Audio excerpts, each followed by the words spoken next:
Bonjour à toutes et à tous. La 4e édition des Financial Africa Awards s'est tenue du 16 au 17 décembre 2021 à Nouakchott en Mauritanie. C'était donc l'occasion pour les opérateurs économiques du continent de se retrouver dans un même espace pour discuter des questions économiques de l'heure et de célébrer les talents, ce qui transforme l'Afrique. Dans ce nouveau numéro de décryptage, nous recevons donc pour vous le fondateur du journal Financial Africa pour parler du bilan de cet événement panafricain. Les Financial Africa Awards 2021 se sont déroulés donc du 16 au 17 décembre 2021 dans votre pays. Quel bilan faites-vous de cet événement qui a eu lieu à Nouakchott en Mauritanie?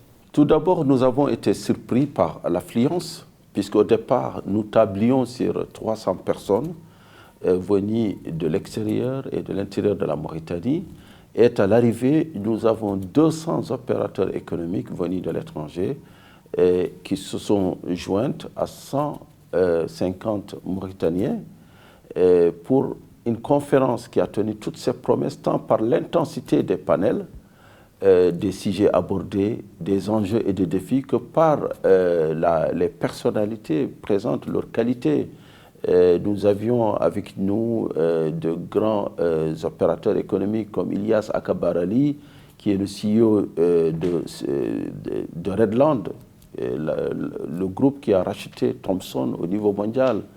Nous avions aussi le groupe Pathé et John, en fait, Sunu Group. Donc c'est un grand opérateur dans le domaine de l'assurance, un champion d'Afrique qui était présent, mais aussi d'autres grands acteurs internationaux, comme par exemple Eik Group Energy, qui est connu à Londres et qui est une société de trading dans les métiers du pétrole, donc qui était là, et d'ailleurs qui a signé l'un des Memorandum of Understanding qui auront le plus d'impact, puisqu'il s'agissait de la voiture hybride Mauritania, donc pour être dans la transition énergétique, pour être dans l'air du temps. Cette voiture hybride qui était portée ici même à Nouakchott par son concepteur, un Américain, qui est inventeur, qui a travaillé dans le solaire, dans les énergies renouvelables, donc qui voulait proposer une marque Mauritania et qui va devenir une référence et aussi en même temps un souvenir de cette conférence. Donc j'ai le plaisir de vous dire qu'en marge de cette conférence, il y a eu la signature d'un MOU de 250 millions de dollars, donc entre Eik Group Energy et Monsieur Sanwebe de Alpha Omega. L'un des objectifs de cette édition est d'encourager les opérateurs économiques à venir investir en Afrique. Est-ce que vous avez le sentiment que ce pari est réussi ou est-ce qu'il le sera?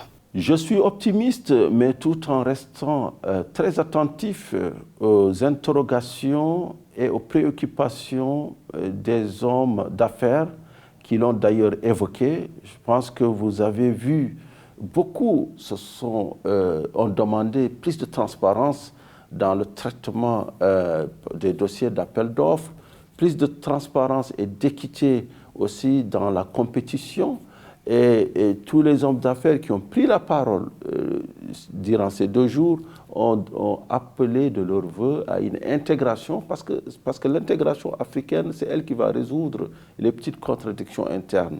C'est elle qui va faire que nous allons avoir un marché beaucoup plus profond, avec une classe moyenne qui dépassera les 450 millions d'ici 2050, donc plus que la population des États-Unis d'aujourd'hui. Vous imaginez ce que cela représente en termes d'opportunités, en termes d'emploi et en termes de développement pour les entreprises. Et donc, je pense que cette décennie, c'est la décennie des champions nationaux, puisque la zone de libre-échange continentale va d'elle-même pousser les entreprises africaines à aller beaucoup plus en avant et à sortir de leur base pour aller dans les autres régions d'Afrique. L'Afrique en 2050 est le thème que vous avez choisi pour cette 4e édition.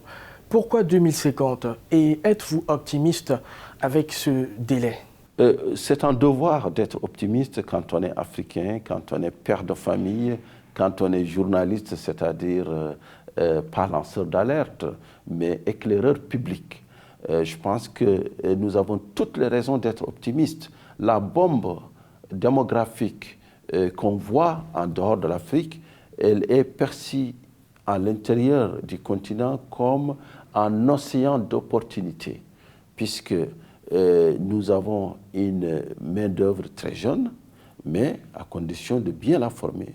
On revient donc, comme à l'entame du forum, sur les bases du développement, c'est-à-dire l'éducation et la santé, pour que l'Afrique fasse très rapidement sa transition démographique, c'est-à-dire pour que la force du travail, la population en âge de travailler, bien formée et bien portante, soit beaucoup plus importante que la population qui est prise en charge. Il faudrait que l'école publique renaisse de ses cendres. Et dans tous nos pays africains, c'est un défi. Le financement de l'éducation, le financement de la santé, donc ce sont des préalables au développement. Il y a aussi bien sûr la question des infrastructures, de l'énergie et énergie renouvelable, parce que vous avez vu cette contrainte environnementale depuis l'accord de Paris, qui fait que nous avons des objectifs à atteindre en 2030. Donc tous les plans de développement doivent tenir en compte de cette question du mix énergétique, de la transition énergétique. Donc les enjeux sont là, les défis sont énormes, mais nous restons optimistes.